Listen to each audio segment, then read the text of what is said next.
You've spent hours studying. You've reread your notes, highlighted every chapter, even pulled all-nighters. But when the test arrives, your mind goes blank. You can't recall half of what you were so sure you knew just days ago. It feels frustrating, unfair. You're putting in the effort, but the results aren't reflecting it. Meanwhile, Japanese students seem to have cracked the code. They memorize complex material, perform consistently in high-stakes exams, and do it all with quiet focus and discipline. So what are they doing differently?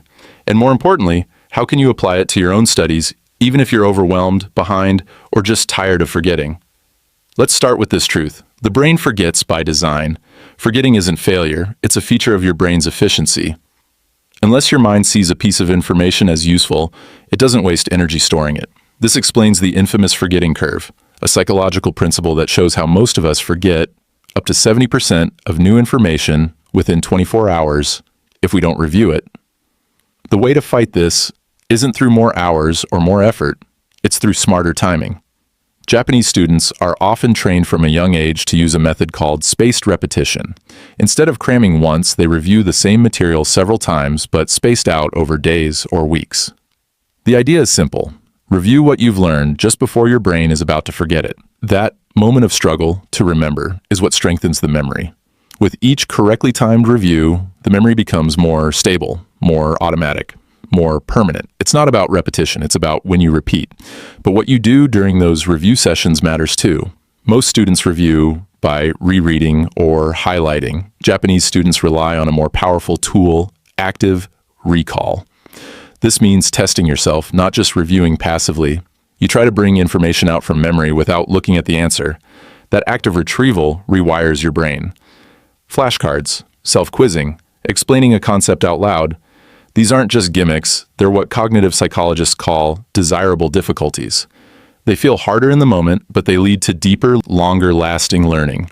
There's also something else, the simplicity of their notes. Japanese students don't rewrite entire textbooks. They condense, organize, and prioritize. Many use structured systems like the Cornell method, dividing their notes into key ideas, summaries, and questions. Others summarize vertically, in clean columns, often color-coded and minimal. The goal isn't pretty notes, it's clarity.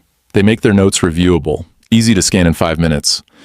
Designed for recall, not decoration. But maybe the most underrated element of their success isn't about memory techniques at all, it's their mindset. Japanese learning culture values consistency over intensity. Studying isn't a last-minute sprint, it's a daily rhythm, a form of discipline. 10 minutes a day beats 5 hours once a week, because memory rewards consistency, not cramming. And finally, there's one more tool they use. Often silently and alone, they teach. They explain what they've learned, even if it's just to an imaginary audience. This is called elaborative retrieval. When you teach a concept, your brain is forced to reorganize the information, find gaps, and connect ideas. It's one of the fastest ways to lock in what you've learned. So if you've ever felt like your brain isn't made for studying, it's not broken. It's just been waiting for the right approach. The truth is, remembering isn't about effort, it's about alignment. Aligning your study habits with how your brain naturally learns. That's what these techniques really are. Not shortcuts, but clarity. Not hacks, but harmony.